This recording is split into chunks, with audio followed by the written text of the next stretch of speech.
NK, and it's day 21 of our book reading challenge. Yes, we've been studying a book for 21 days. Okay, it feels it sounds so weird. Like, this is the first time I've actually read a book for like 21 days. So, I guess we should be proud of ourselves, right? Yeah, it has been fun, it has been exciting, it has been, productive, it has been inspiring, it has been fruitful, it has been enlightening. So many goodies from reading a book. And the book we've been on is How to Win Friends and Influence People by Dale Carnegie. Yeah, so I totally recommend that you guys purchase this book. It's super helpful, particularly if you want to have, that boost, that healthy boost in your relationships with people, your family, your friends, your siblings, your colleagues at work, your schoolmates. You want to have a healthy boost. This book is good for you. Even in business, if you're a CEO, if you're a startup, person, manager, you're starting up a business, it's good in every walks of life. Okay, but because you can't do without people no matter where you go. So if you want to have a good relationship with them, you want to win their hearts, you want to influence them positively, you have to purchase this book. It's one of the best books on human relationships. Yeah. So we've been on the books. The book is divided into about four parts, I would say. Yeah, it's divided into about four parts, and each part has a title. Concentrating on one particular area and with principles you know attached to them, so you're able to implement such principles in your life, in every area of your life. Yes. So yesterday, we're on part three, and part three is all about how to win friends to your own way of thinking. Yes, I was trying to recall how to win friends to your own way of thinking. So we're on part 7. Yesterday we did a very thorough reading. Very thorough reading on part 11.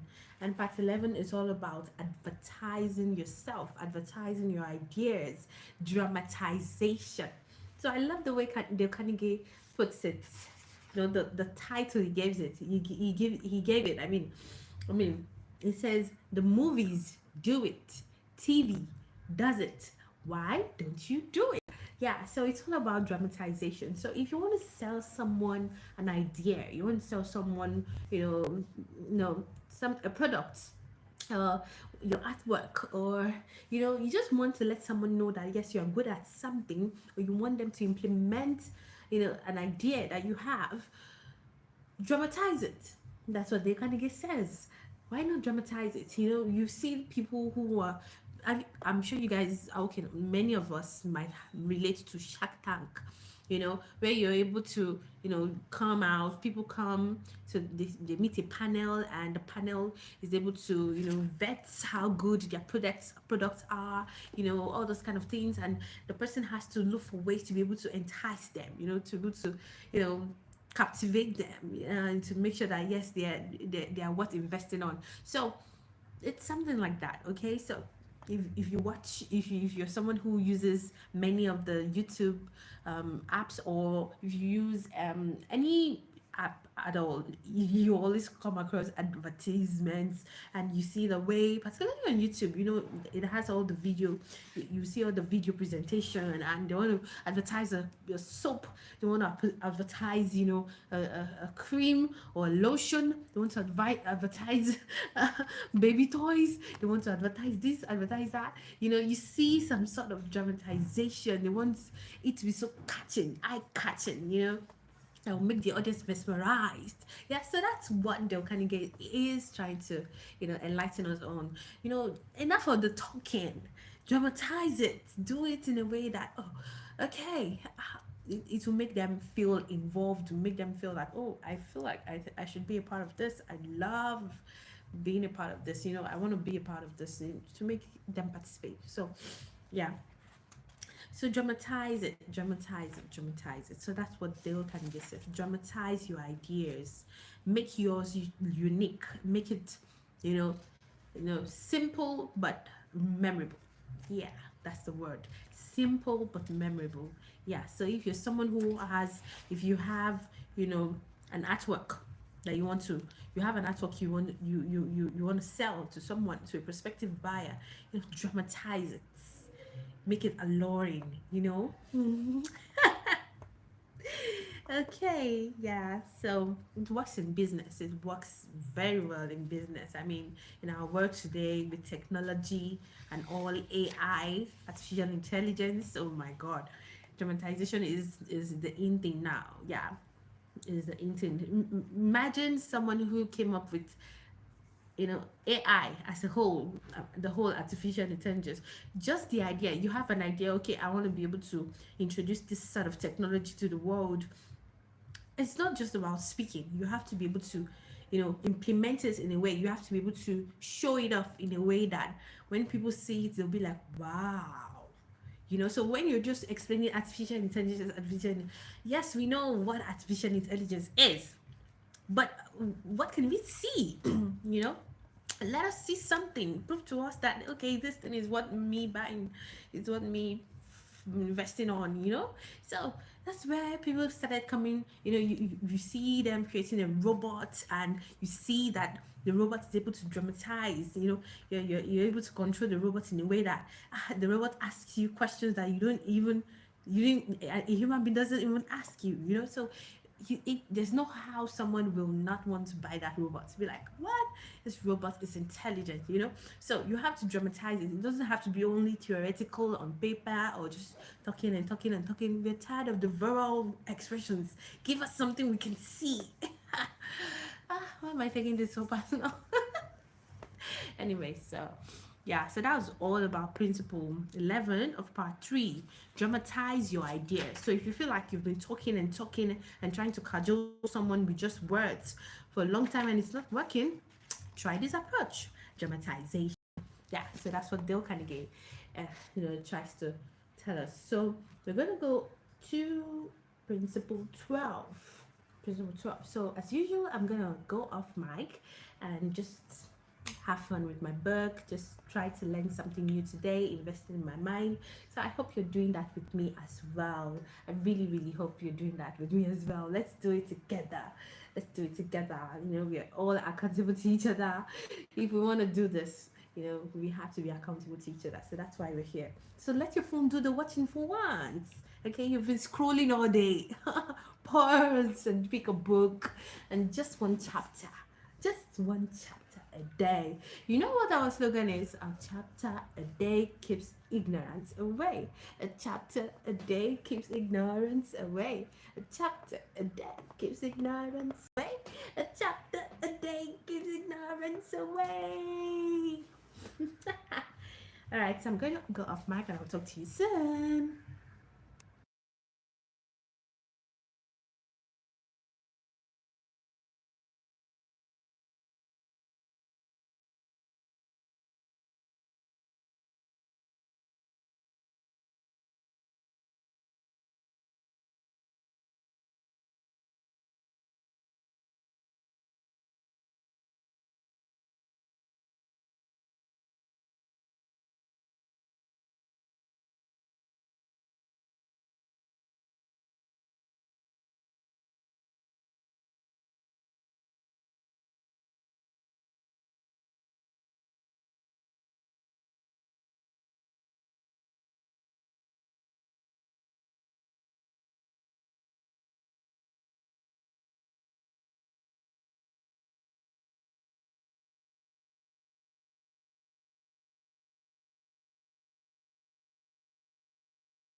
I'm back.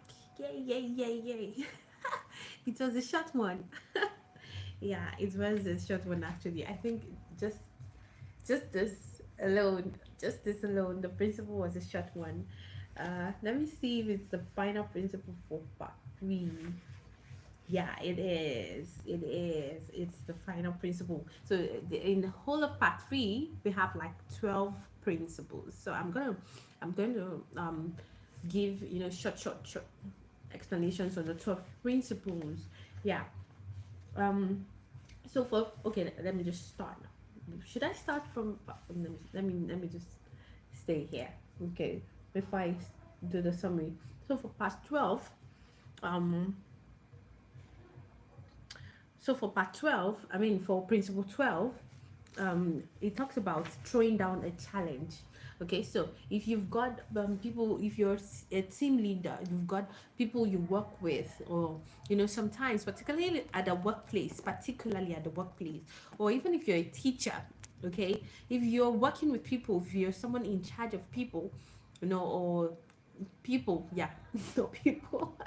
If you're working with people, sometimes things could get demotivating, things could get boring, and all. So if you want to be able to, boosts their morale, okay, the best thing to do is to throw down a challenge. So that's what Dale Carnegie says.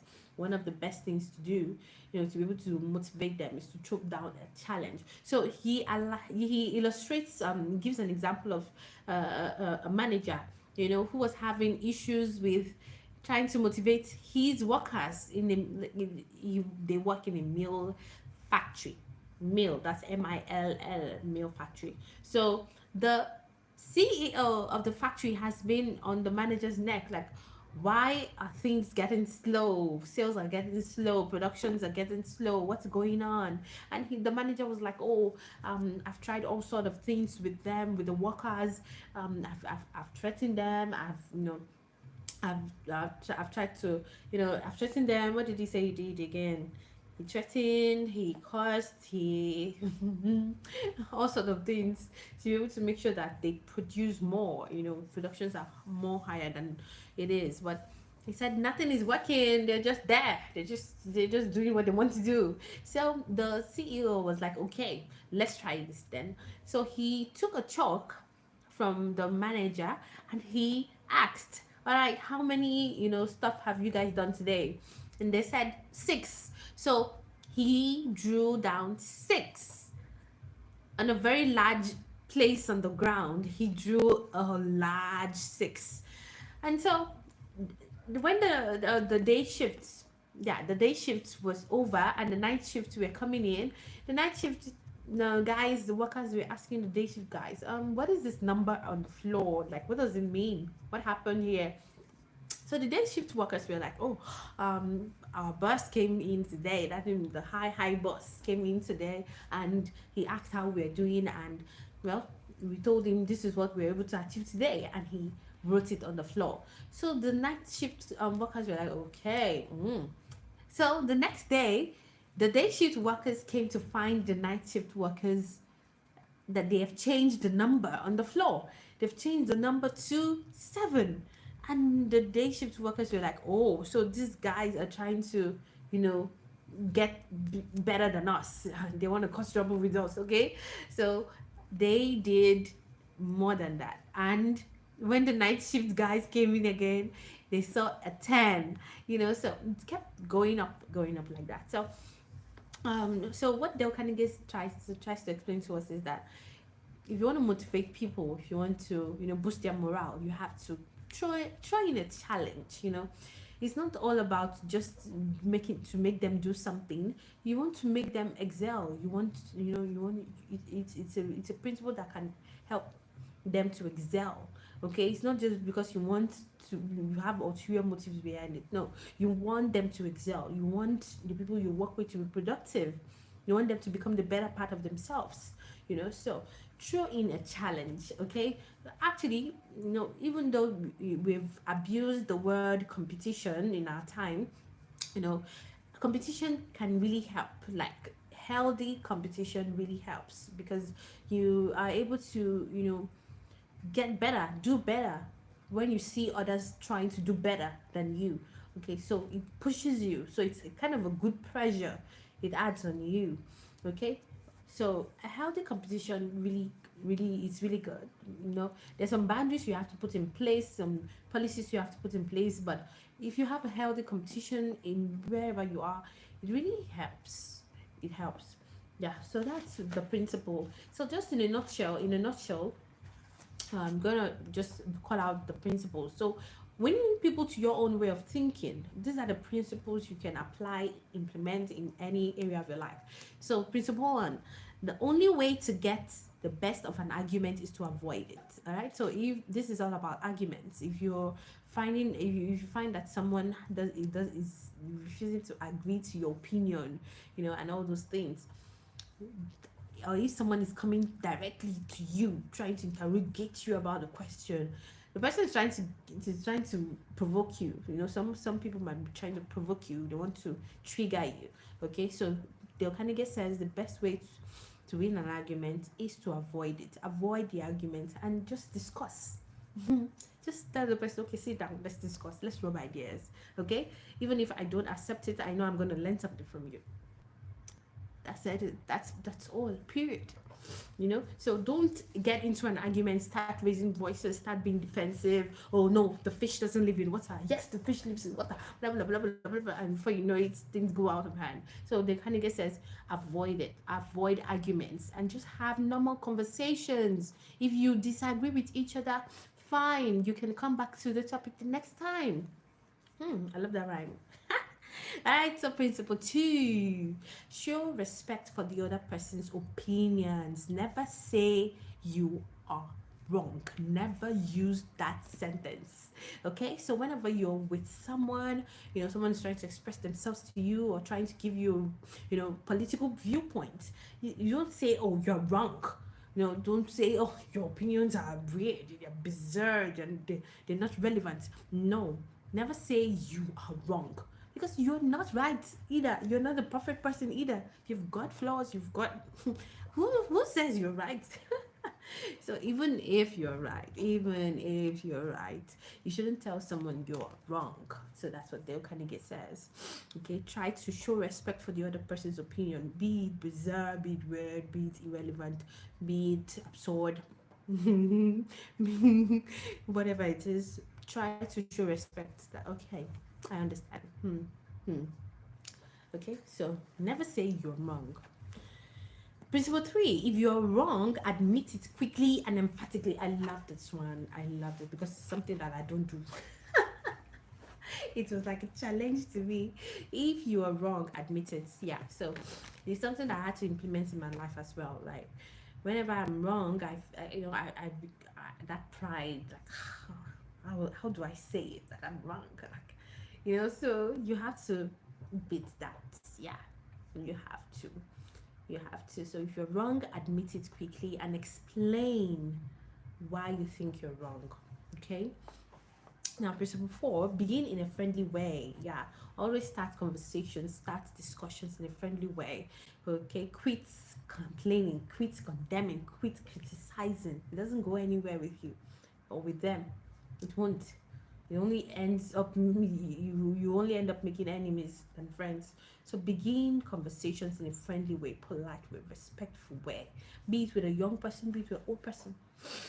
Principle five: get the other person saying yes, yes, yes, yes, yes, yes.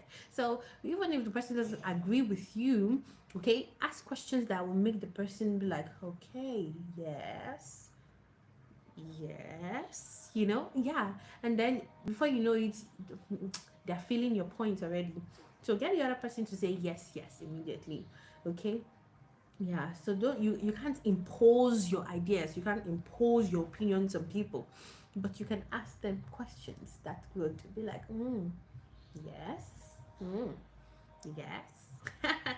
Principle six: let the other person do a great deal of the talking. This is for people who actually want to be good conversationalists. Okay, so if you want to have a good rapport with people in terms of conversations, let the other person do a great deal of talking. I'm sure you've got achievements, you've got trophies you like to show off, you've got this, you've got that, Yeah, yeah. But if you want to, get the best part of that person, let them do the talking. Let them talk about themselves, their aspirations, their desires, what they've done, what they've achieved. Let them do the talking, okay?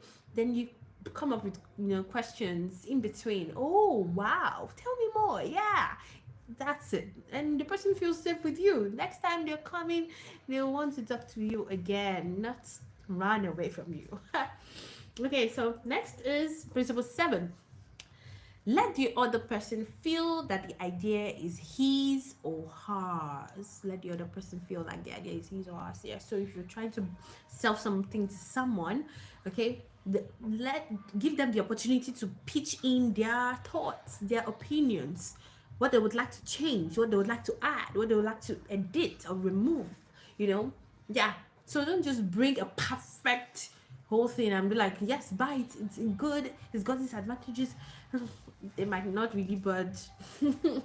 So but if you allow them to impute their ideas into what you've done, make them feel like, oh, you've done it, yeah, it's yours, I love your idea, they will surely want to purchase what you have, what you're selling. So, principle 8, try honestly to see things from the other person's point of view.